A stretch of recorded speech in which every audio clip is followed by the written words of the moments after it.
nós, como pais, estamos aqui para transmitir aos filhos. Diz assim: não encobriremos aos nossos filhos, aliás, não os encobriremos aos nossos filhos, mostrando à geração futura o quê? Os louvores do Senhor, assim como a sua força e as maravilhas que ele fez. É isso que diz o Salmo 78, que nós devemos transmitir. Nós não podemos, de modo alguma, encobrir dos filhos. Nós não podemos esconder deles. Pelo contrário, nós devemos viver mostrando às gerações futuras os louvores do Senhor, e assim bem como a sua força e as maravilhas que o Senhor fez. O papel do pai, o papel da mãe é viver para transmitir aos filhos.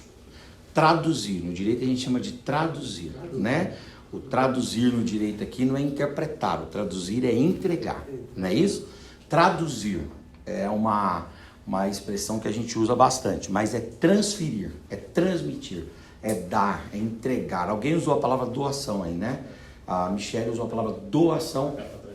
A irmã, quem que usou a doação? A irmã Miriam, né? Doação, é isso, tá? Agora, o que a gente tem que transmitir aos filhos? Primeiro, a gente tem que transmitir aos filhos a obra da redenção.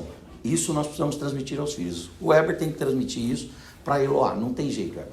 Você tem que, uma hora, chegar para ela e falar: você conhece a história da redenção, filha? Eu vou te contar a história da redenção. E contar para ela a história da redenção. Contar a história que o salmista conta no Salmo 78. A história da redenção de Israel, sendo o livro do Egito. A história da redenção da humanidade na cruz do Calvário. E a história da sua redenção. Você foi redimido. Você foi resgatado. Você foi perdoado. Você foi reconciliado. Você encontrou-se com o Senhor. E o seu filho, a sua filha, nossa doce Eloá, não pode ficar sem saber dessa mensagem. A mensagem da redenção. Nós pecamos porque nós, às vezes, falamos tudo aos filhos e não transmitimos a eles a importância da obra da redenção, do milagre da redenção, de como foi glorioso ser redimido por Cristo, ser salvo por Cristo. Nós, às vezes, não conseguimos colocar em nossas palavras para os nossos filhos, com a empolgação adequada, o efeito glorioso, benéfico que nos trouxe a redenção. Eu vou falar para você, eu sou um homem feliz, eu tenho 37 anos de idade e eu sou um cara feliz. Eu sou feliz acima de qualquer coisa por causa da obra da redenção. E a maior mensagem que eu posso deixar para o Eduardo, para a Mônica, é esta: Eduardo e Mônica, conheçam o Deus que é poderoso para redimir vocês.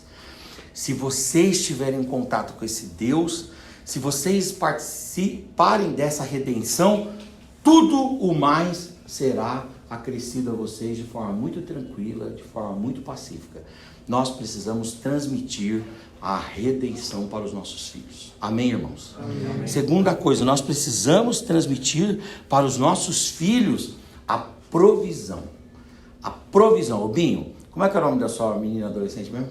Ana. A Ana. Você, Binho, precisa transmitir para Ana que o seu Deus não é só um Deus redentor, mas o seu Deus também é um Deus provedor.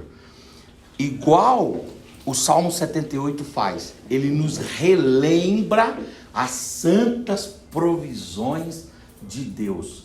Ele relembra quando Deus abriu o Mar Vermelho, relembra quando Deus trouxe maná para o povo de Israel no deserto, relembra quando Deus trouxe as codornizes para o povo, relembra quando Deus trouxe força para aquele povo enfrentar os amalequitas e eles saírem vitoriosos, relembra como Deus deu vitória sobre Jericó, relembra como Deus deu vitória para os juízes, como Deus colocou o azeite lá abundante na vida da viúva, de modo que ela pôde pagar todas as suas dívidas.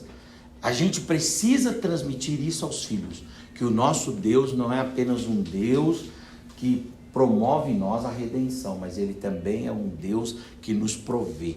Os nossos filhos não podem depender só dos esforços deles, não obstante ao fato de nós termos que instrumentalizá-los para que eles possam também se socorrerem dos seus esforços, dos seus estudos, da sua força de trabalho, das suas amizades, dos seus vínculos, mas isso não pode ser tudo. Os nossos filhos precisam receber de nós a consciência de que há um Deus provedor maravilhoso e glorioso. Isso é ônus nosso. Viu, Binho? É ônus seu, é ônus da Edilma sentar com a Ana, com os filhos, com as filhas, né, no seu caso, e dizer para elas: olha, há um Deus, viu?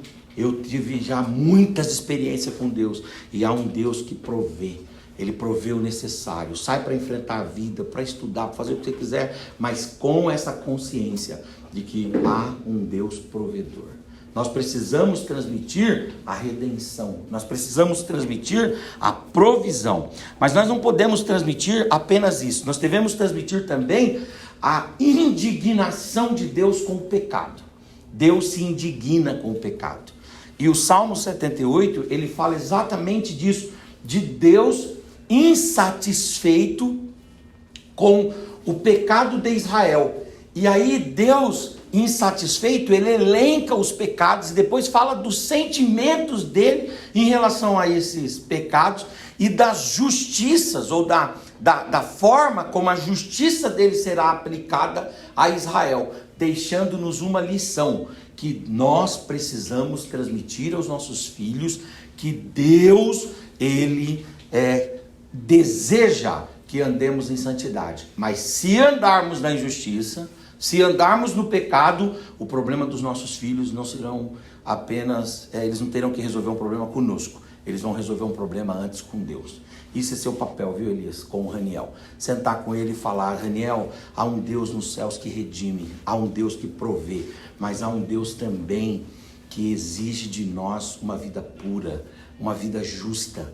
E quando nós não temos essa vida pura, essa vida justa, essa vida íntegra, dentro da sua palavra, dentro do seu evangelho, esse Deus cria caminhos de justiça para nós. E aí, o Salmo 78 dá exemplos.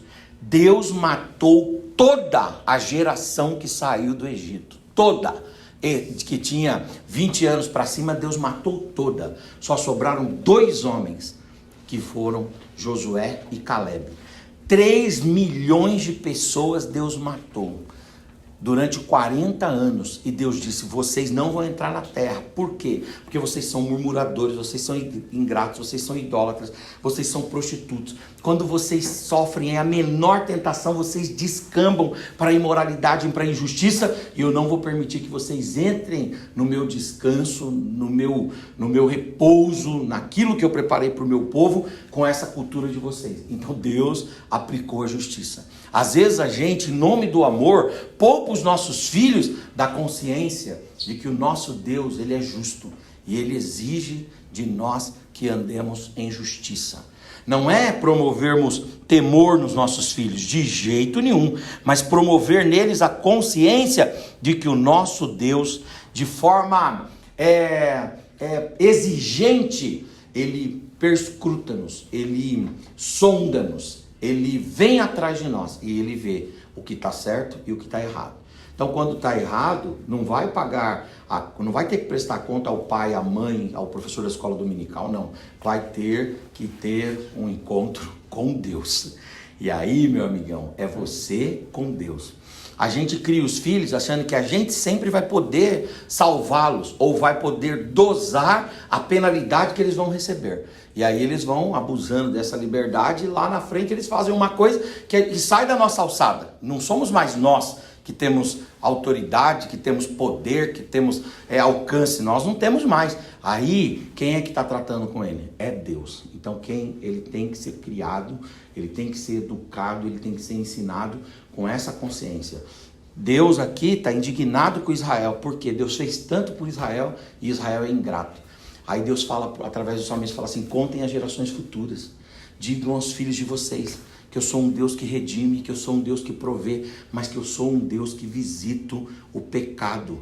Eu sou um Deus que sonda os corações, eu sou um Deus que perscruto a alma, eu sou um Deus que olha para os caminhos, eu sou um Deus que exijo pureza e santidade. E quando isso não acontece, eu crio empecilhos no caminho, eu faço com que a pessoa patine na história dela, eu faço com que o progresso não venha, com que invasões estrangeiras aconteçam, que pestes venham, eu faço com que terremotos, maremotos venham. Tudo isso eu faço para manifestar a minha justiça e o meu zelo por um povo, pelo meu povo puro. Meu povo puro, é assim que Deus quer de nós. Amém, irmãos? Amém. Uma outra coisa que nós devemos transmitir aos nossos filhos é o que está aqui no Salmo 78 também, não apenas a história da redenção, a história da provisão, a história da justiça de Deus sobre o pecado, mas a história do quanto Deus derrama a sua graça, derrama o seu poder e a sua bondade sobre aqueles que se arrependem. Olha o que diz o versículo 35. Lembraram-se de Deus, lembraram-se sim que Deus é a sua rocha, o Deus é o Altíssimo, o seu Redentor. E aí vem assim, e Ele que é cheio de misericórdia, perdoou a sua iniquidade, versículo 38, e não os destruiu, antes muitas vezes desviou deles a sua cólera, e não deixou despertar toda a sua ira, porque se lembrou que eram carne e um vento que passa e não volta, e os perdoou. Amém e amém. Nós temos que colocar para os filhos que eles precisam ter relacionamento com esse Deus que redime, com esse Deus que é provedor, com esse Deus que visita com a justiça, mas também temos que deixar claro para eles que não interessa o que eles façam, se eles se arrependerem, Deus é poderoso para perdoá-los. Não interessa por caminhos mais escusos que eles andem, se lá no charco de lodo deles, se lá no momento mais cruel deles, eles se lembrarem de Deus e pedirem perdão a Deus, Deus vai se levantar em defesa deles, vai desviar deles a sua ira, como diz aqui, a sua cólera, vai desviar deles a sua justiça e vai manifestar o seu amor e a sua graça. E por fim, nós temos que transmitir aos filhos que Deus tem para nós um futuro maravilhoso. Se você ler os últimos versículos do Salmo 78, ele diz assim, lembre aos vossos filhos que eu rejeitei Efraim por causa dos seus muitos pecados, mas eu abracei Judá, e por Judá eu trouxe a redenção a Israel. E é verdade, em Judá temos a referência de Jesus Cristo, e por Jesus nós podemos ter a garantia do futuro. O salmista está cerca de 1000 anos antes de Cristo, e ele já aponta para o futuro, ele aponta para o amanhã, demonstrando que Deus tem o amanhã, e é isso, um amanhã bom, glorioso, e é isso que nós devemos transmitir aos nossos filhos. Então, se tem uma palavra que nós podemos usar, na minha opinião, para favorecer os nossos filhos, é a palavra transmissão. Transmitamos a eles a história da redenção.